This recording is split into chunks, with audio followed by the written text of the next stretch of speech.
நேற்று நடந்த ஹாப்பனிங்ஸ் இந்த வீடியோவில் பார்க்கலாமா, ஒரு லாங் வீடியோவாக பார்க்கலாம். நேற்று வெள்ளிக்கிழமைனா மோஸ்ட்லி அதுக்கு முந்தின நாளே வேலையெல்லாம் கொஞ்சம் முடிச்சு வச்சுருவேன். அதனால் வெள்ளிக்கிழமை அவ்வளோ பரபரப்பாக இருக்காது. அதனால் காலையில் எழுந்தோடனே கொஞ்சம் ஸ்லோவாக வேலையெல்லாம் ஆரம்பிச்சிட்டேன். காய்கறியெல்லாம் எடுத்து வச்சாச்சு சாம்பாருக்கு. அதுக்கப்புறம் பொரியல் வந்து பீட்ரூட் பொரியல் பண்ணணும். அதுக்கு பீட்ரூட்டும் எடுத்து வச்சுட்டேன். குக்கரில் சாதத்துக்கு ஒரு பக்கம் வேக வச்சுட்டு மற்ற வேலையெல்லாம் பார்த்துட்டு கடகடன்னு எல்லா வேலையும் முடிச்சுட்டு நானும் கிளம்பிட்டேன். தோசை வந்து நான் சுடலை, தலைவர் தான் சுட்டுட்ருக்காரு. இது வந்து பீட்ரூட் பொரியல் ரெடி ஆகிடுச்சு. அதை அந்த பக்கம் வச்சுட்டேன். தலைவர் தோசை சுடுறத அவங்கக்கிட்ட சொல்லணுன்றதுக்காக மாவு எடுத்து அவரே காமிக்கிறார் பாருங்க. உங்கள் வீட்டில் உங்கள் ஹஸ்பண்ட் உங்களுக்கு தோசைலாம் ஊற்றி ஹெல்ப் பண்ணுவார்னா கண்டிப்பாக எனக்கு கமெண்ட் பண்ணுங்கள், நம்ம வீடியோ லைக் பண்ணுங்கள். அப்புறம் கத்திரிக்காய், முருங்கைக்காய், மாங்காய் ஸ்டன்னாயிட்டு இது மூணும் போட்டு ஒரு சாம்பார் வச்சுட்டேன். பசங்களுக்கு காலையில் தோசையை ஊற்றி அந்த சாம்பாரே ஊற்றி கொடுத்தாச்சு. சாம்பார் வச்சா கண்டிப்பாக காலையில் தோசையோ இட்லியோ தான், ஏன்னா அப்போ தான் அந்த சாம்பார் காலியாகும். சாதத்துக்கு இவங்க அதிகமாக சாம்பார் விரும்ப மாட்டாங்க. இந்த மாதிரி டிஃபன் கூட கொடுத்தா பிசைஞ்சு குழச்சி அடித்து அது காலி பண்ணி விட்டுருவாங்க. அதே மாதிரி தான் நானுமே இந்த ஊற்றி தொட்டு டீசெண்டாக சாப்பிட்ற பழக்கம்லாம் இருக்காது. இட்லியாக இருந்தாலும் தோசையாக இருந்தாலும் நல்லா தாராளமாக ஊற்றி அதை நல்லா குழச்சி சாப்பிட்டா தான் அதோடய டேஸ்ட் வந்து நமக்கு நல்லா புரியும்.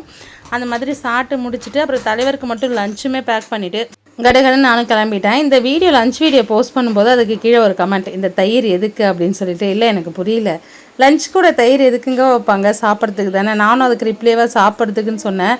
அதுக்கு கோவமாக ஒரு எமோஜி வேறு அனுப்பிச்சிருந்தாங்க. எதுவும் பண்ண முடியாது, நமக்கு தோன்றது தானே நம்ம சொல்ல முடியும். அப்புறம் ஃப்ரைடேக்கு இந்த மாதிரி வீட்டை அழகாக பசங்க டெக்கரேட் பண்ணி வச்சுருந்தாங்க. ஒல்லியில் பூ போடுறதுலாம் இப்போ பசங்களோட வேலை தான். எவ்வளோ அழகாக போட்டு வச்சுருக்காங்க பார்த்தீங்களா. அப்புறம் இன்னொரு விஷயம் உங்ககிட்ட நான் ஷேர் பண்ணணும்.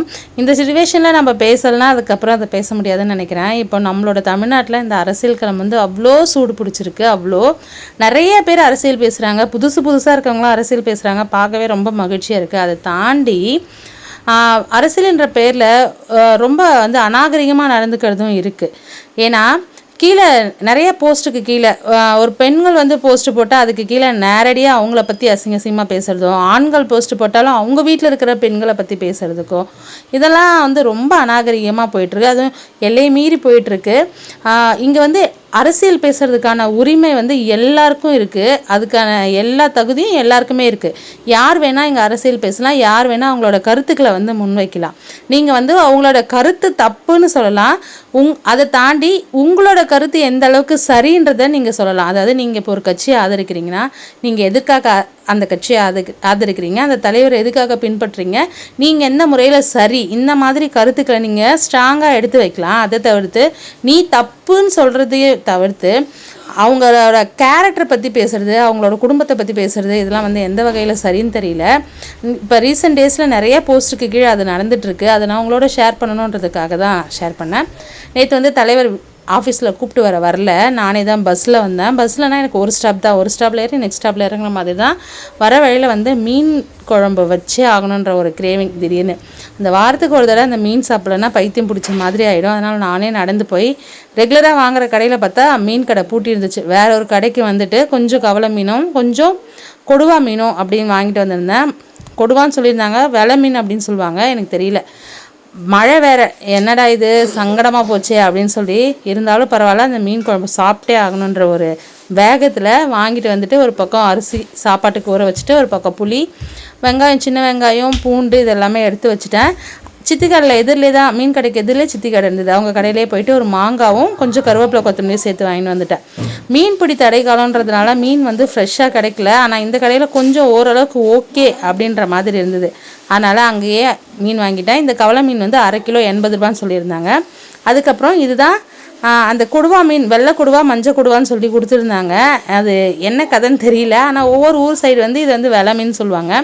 ஆனால் இந்த மீன் வெலை மீன் வந்து அவ்வளோ ஃப்ரெஷ்ஷாகவே இல்லை. ஆனால் இந்த மஞ்சள் கொடுவா செம ஃப்ரெஷ்ஷாக இருந்துச்சு. ஏதோ ஒரு வழியாக எல்லாத்தையும் ஆஞ்சி முடித்து எடுத்து வைக்கிறதுக்குலாம் நைட்டு 9 மணியே ஆயிடுச்சு. குழம்பு ஒரு பக்கம் கொதிக்க வச்சுட்டு அதுக்கப்புறம் தான் ஆயிடுறதுக்கு உட்காந்தேன். ஆஞ்சும் முடிச்சுட்டேன். சின்ன வெங்காயம், பூண்டு எல்லாத்தையும் உரிச்சு போட்டு கத்திரிக்காய், மாங்காய் போட்டு சூப்பராக ஒரு மீன் குழம்பு. அப்புறம் இந்த டைம் மீனுக்கு வந்து மசாலா நான் அரைச்சி சேர்த்துருந்தேன். நான் வந்து இந்த மாதிரி செய்ய மாட்டேன். இருக்கிற மசாலா அதை பொடி ஐட்டம்ஸ் போட்டு செஞ்சுருவேன். இந்த தடவை வந்து சின்ன வெங்காயம், பூண்டு, சீரகம், மிளகு இதெல்லாம் லைட்டாக அரைச்சி அது கூட போட்டு சேர்த்து செஞ்சுருந்தேன். செய்யும்போது எனக்கு அவ்வளோக்கா நம்பிக்கை இல்லை, நல்லா இருக்காதுன்னு நினச்சி தான் செஞ்சேன். ஆனால் செஞ்சு சாப்பிட்டோன்னே பசங்களுக்கே அந்த டேஸ்ட் பிடிச்சிருச்சு. ஒரு பக்கம் ரசமுமே கொதிக்க வச்சுட்டேன்.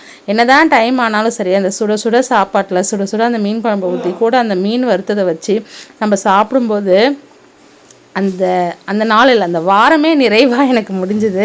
அப்படி தான் இந்த நாளை நான் முடிச்சிருந்தேன். ஓகே, நீங்களும் வந்து அரசியல் பேசுங்க, நாகரிகமான அரசியல் பேசுங்க, நல்லா பேசுங்க. உங்களுக்கு ஏதாவது கருத்து இருந்துச்சுன்னா கீழே வந்து கமெண்ட் பாக்ஸில் சொல்லுங்கள். என்னால் முடிஞ்சால் நான் ரிப்ளை பண்ணுறேன். வீடியோ பிடிச்சிருந்தா லைக் பண்ணுங்கள், நம்ம சேனலை சப்ஸ்கிரைப் பண்ணுங்கள். Bye friends.